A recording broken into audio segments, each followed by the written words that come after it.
I've also ended 8 wars in 9 months, and we're working on that final war. It's not easy, but I don't know. I think we're going to get there. I think we're getting very close to a deal. We'll find out. I thought that one would have been gone quicker. We did 8. I thought that would have been an easier one, but I think we're making progress.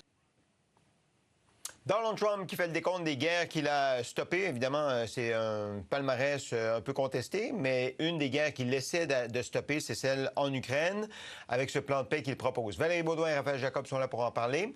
Donc, on vient d'en parler. On s'est un peu emballé peut-être ce matin en présageant que l'Ukraine était d'accord avec le plan de paix, ce qui n'est pas tout à fait le cas. Mais M. Trump, Valérie, reste optimiste.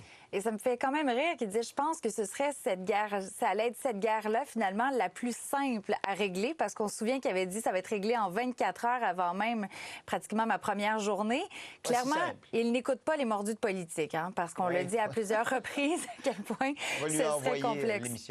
Oui, il faudrait le faire. Mais tu sais, je trouve ça assez drôle, cette petite portion de l'extrait qu'on vient d'entendre, parce que c'est extrêmement complexe, on le répète jour après jour, de trouver un terrain d'entente. Hein, et c'est pour ça aussi qu'on s'emballe. C'est parce que même si d'un côté, on se dit oui à un certain plan de paix potentiel, bien, de l'autre côté, c'est sûr qu'on va vouloir avoir des modifications, voire pratiquement le changer au complet. Alors, comment trouver un terrain d'entente? Il faut vraiment qu'il y ait des pressions de part et d'autre pour trouver la solution.